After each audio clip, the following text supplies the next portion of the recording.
somehow, even though there are so many different Keter decks, there is still one Keter deck from a very long time ago that has mostly retained a lot of its in-engine for some reason.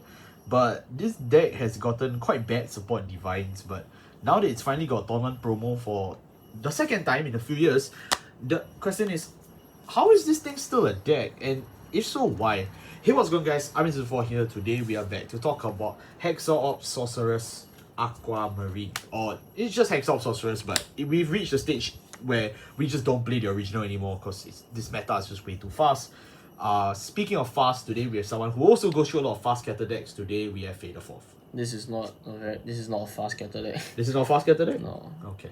But today we are here to talk about it, especially because we recently did receive a promo in the form of Verticalong Sorceress, who is part of the July-August promo wave, including stuff like, El Culebra, Werbel, all the cards that can't really sell at your local shop.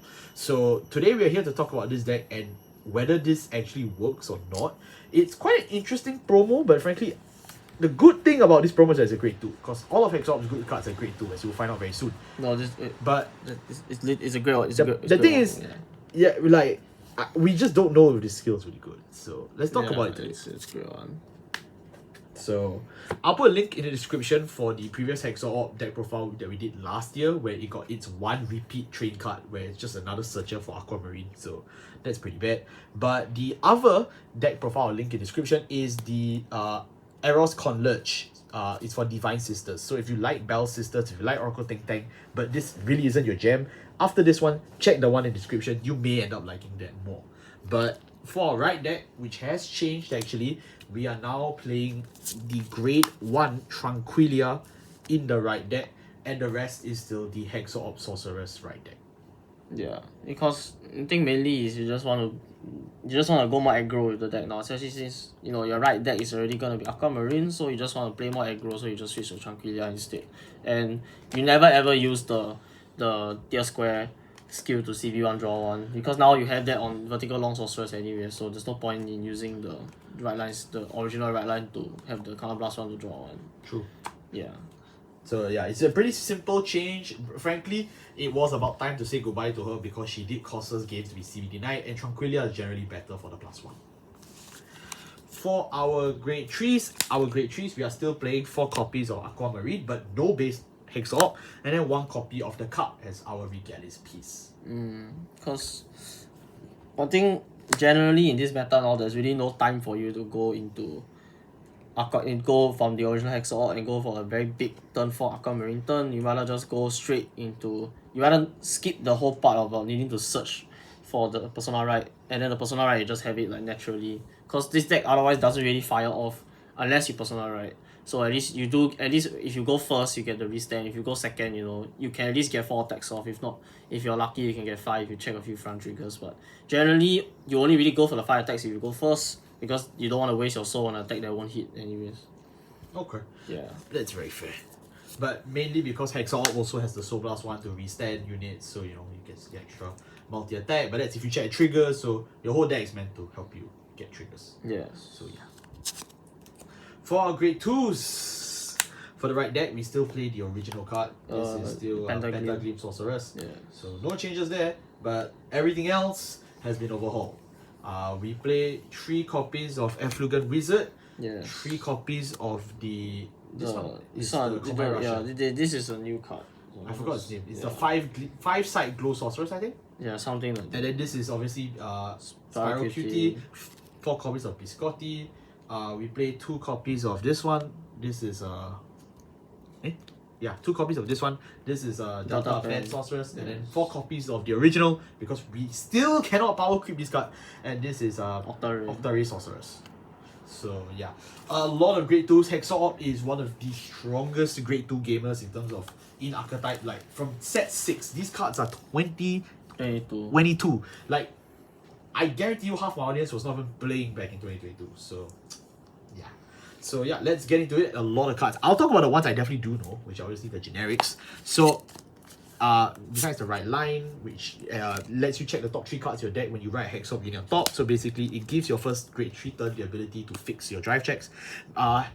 Biscotti, Divine Sister Biscotti must play in Eros Converge. Her skill is very simple. When discarded during your turn from your hand for the cost of right, or if you're put in the Guardian Circle, you can CB1 or EB3 and draw a card.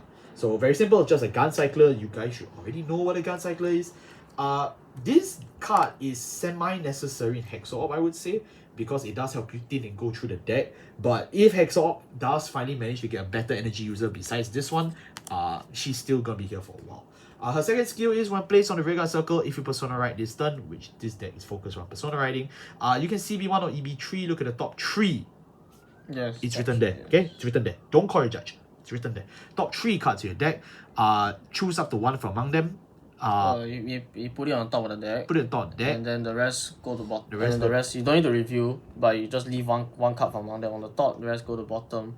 But if this card was caught in your main phase, then only in your main phase when you call her, then you can also choose to call the card that you put on the top. So that means that you look at the top 3, you can choose one card. And you can put it on top or call it. Yeah, if it's in your main phase. But outside of your main phase, like let's say your right phase or your battle phase, if you call her, you must put the card on top. So basically, she is an emergency builder board, but most of the time you won't use it for that. You're mostly using it just for the scry, or if not, you're just using it as a gun cycler, just to think through your deck. Yeah. Spiral Cutie has been a mainstay in Hexaorb for the longest time, and frankly, I don't really see the need to throw her out. She is the predecessor to the gun cyclers, the Soul Blast cyclers, the original cyclers, the one that gave cyclers the name cyclers. When discarded during your turn, during your right phase, from your hand, you can Soul Blast 1 and chuck this unit to the bottom deck and draw 1 card. So it's a net 0, but it makes your right deck cost be SB1 instead of a discard 1. And then when placed on the Vanguard circle during your turn, if you Persona Ride this turn, CB1, look at the top 2 cards of your deck, choose 1 from among them, add it to your hand, and the other goes to the top or bottom of the deck. So this is again a dirt simple card. This was one of the cards that came out with Aquamarine around the same time, and it's been a mainstay because of their great synergy together. Not only do you get to scry, but when you hit your turn 4, you also can just reload the deck even further and make sure you will check those triggers, because this deck dies without a trigger check. Yes, that's correct. And then for the rest of our grade 2s, because they're all the in-archetype nonsense people, we have 3 copies of 5-side. This is Pentagonal Geometry Sorceress. Oh, they changed the name in English. So it's the combined rusher for the deck. Okay. And then we have 4 of this. This is still a mainstay. You can't cut this out. And then we have Okay, so you we'll just do the new card first, because the rest I think is quite self-explanatory. You can the rest has been the same, Yeah. So, Pentagonal Geometry Sorceress is probably like it's the best like new card this deck has gotten since Aquamarine has come out. Oh, absolutely. Yeah, but even then, like, she still cannot save this deck, because her effect is that during your turn, if you have a grade 3 or greater Vanguard with Sorceress in his name, then she gets 5k continuous. So this already solves the need for you to play the original Hexaorb, because finally we have a grade 2 that just gains power for us having a Sorceress Vanguard. So we don't have to play stuff like Sargeras or anything that can hit 13k number, because now we can just play 15k attacker. Oh, who remembers Sargeras, man? I miss Sargeras so much. Okay, then, but the real best part is the drop zone effect, which is that auto in the drop zone. When your grade 3 or greater card with Sorceress is placed on Vanguard circle, you Energy Blast 3. She doesn't check if there's a version of us, if there's a copy of herself with the same name on the field. So you can so as much as you have 3 energy, you can infinitely call her back onto the field. And then when you call her from this effect, you look at the top card of your deck, and either you put it into your soul or you leave it on top. So you can either add soul, which is very good for Aquamarine, or you can leave triggers on the top of your deck, which is actually very good. So overall, it's like a 10 out of 10 card in a negative 1 out of 10 deck. So I think it's very much appreciated, but it definitely doesn't solve any of the problems that the deck has, besides the obvious glaring issues that prevented the deck from being playable in the first place. So we've gone somewhere, but we're still not above ground. So it's okay. And the rest of the cards are exactly the same. Yeah, repeat. Exactly the same. So if you can look at our previous deck profile, Delta Pen is to set triggers from your hand to the top of the deck. Octa-Ray is the only way you can play the game, and then Efflugen is your early game aggro. Other than that, everything is exactly the same. Yeah, that sounds about right. Yeah. So we can move on to our grade 1s then. So our grade 1s, besides Verticalong and our previously mentioned Tranquilia in the right deck, we still play 4 Perfect Guards. Obviously, we want to stay alive, and then 2 copies of our Aquamarine Omni Searcher. So basically, the point of that card is just CB1 when placed on regular circle. You can just scan your whole deck for one copy of Aquamarine and add it to your hand, or just any Hexaorb. But in our case, it's only this Aquamarine. is okay, no, actually, there's no. I have no idea what I have no idea what the name is. It's okay. We did a whole video on her previously, so that is the most recent deck profile. So do check it out. Then of course for Perfect Guards, Tranquilia obviously, because we just mentioned, and finally the moment we've all been waiting for. And does this save the deck?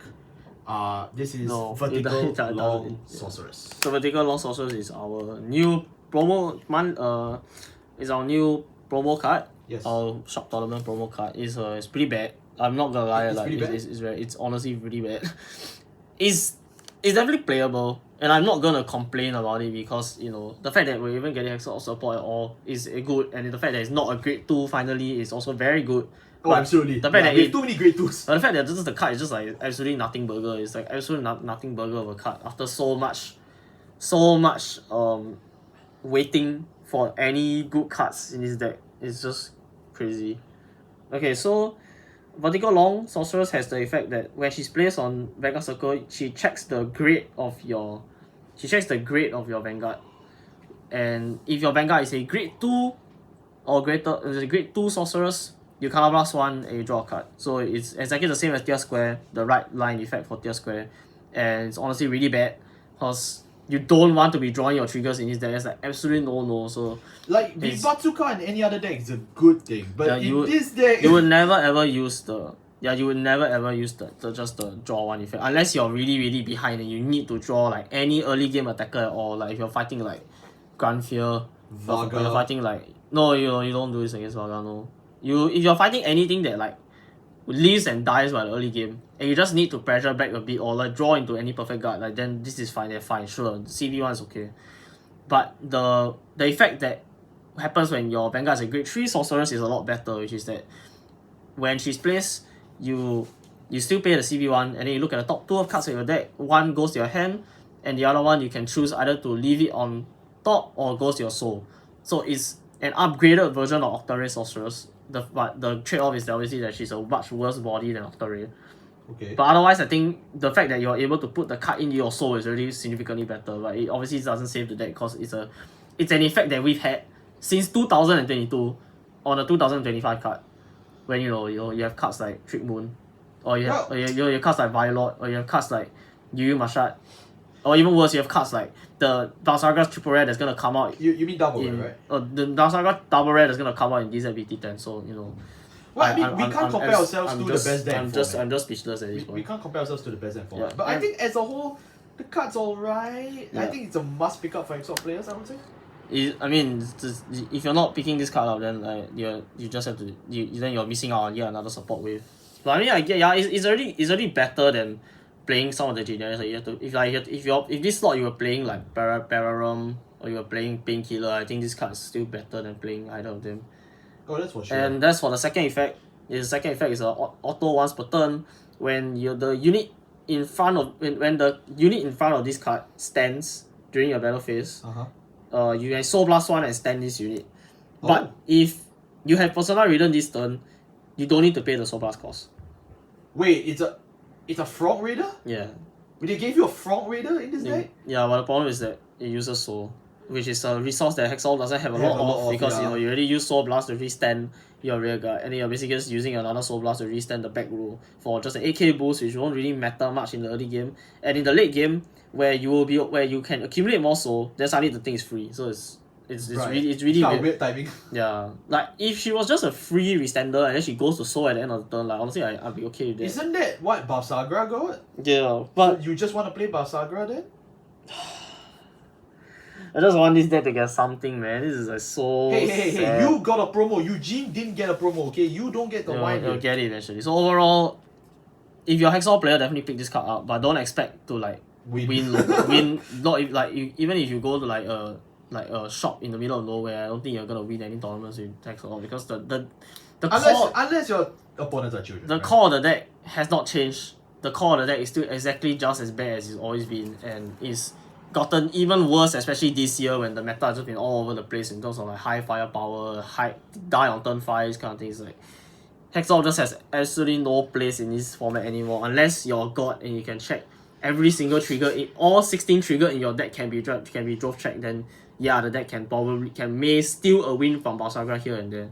But otherwise, it's just not happening. I mean, I fought a Hexaorb player at WGP. I actually did. I got a chance to fight one before this promo came out. I feel like if the guy did get that promo, he probably would have done better. But like, I can't feel bad for him. Done better is a done better is a diabolical way to compare. I mean, I was playing Night Rose, right? So like, I feel bad for him, but I did not want to beat him. But yeah, he did say he was playing for fun. Yeah. Okay. Now you can move on to the Great Zeros. Yes. So we have one Tricodex Sorceress as the starter because she's the Hexaorb starter. I'm just gonna continue using her. Yay. We play 4 heals because we need to stay alive. We play 4 Soul Fronts because finally I think I was being a bit stubborn. Actually, like for a long time I always thought you just play the 20k shield front because you need to survive. But the more that I think about it, the more that this deck is very soul reliant. So especially I think just forget the survivability part. You just want to just kill people as fast as possible. So you just play the soul front. Definitely. And you play 1 OT. The blue OT of course because it's Keter Sanctuary. You don't play the Keter OT anymore. And you play 7 crit. Because we are playing 4 front, so we have to play 7 crit. The thing about this deck is that the numbers matter more than the actual crit pressure. Yeah, so because you do actually need the end of the day, your front trigger still give plus 20k so to the whole front row. So I think it's not bad. Playing fronts is definitely still the way to go. Remember when we used to play 8 fronts at EXO? Yeah. That was the time. Man. Dangerous times. And that is it for the deck profile. Moral of the story is don't pick up this deck if you're a new player and you're looking for a deck with cute girls in Keter Sanctuary. This is the absolute last deck you should be looking at. It's the absolute last deck. Do not touch this deck at all. Please, this on your own sanity. Do not touch this deck at all. Like there's so many Keter Sanctuary waifu decks you can pick up. Like, you can buy Lil Draconis. Do not play this deck. Please. For your own sanity, do not touch this deck. I think if you already are invested, if you have owned this deck from the very beginning, or you picked this deck up when it was very cheap during after Arkham Marine Crema, then I think this is a good upgrade. Like Verticalong Sorceress definitely is a worthwhile card to add to the deck, but it's not. It doesn't make the deck a worthwhile deck, if that makes sense. Like if you already owned it, it's fine. Like you can still play it. It's just that you definitely won't be topping a WGP or BCS or God knows what. You won't even top a local tournament. I think you can. No. Right? Come on, no. No. I'll try. I'll try one day. You want to try? You can take this deck off me. I'm really okay with it. I'm really okay. Don't tempt me, Chow. But I will have to change it. Obviously, first of all, I'll add in Gallatin. I'll add in Nebula Knight's Order. I'll add in Dayfall. I'll add in Cellgown. And then to make matters worse, I'll throw Platinizer. So what you're saying is that you can play Alfred. You want to play Alfred? No, I want to play Platinizer. Okay. Thank you all so much for watching. We see you all next time. Goodbye. Do not let this man off until he does a Platinizer video. No, I cannot do the video. I need the searcher.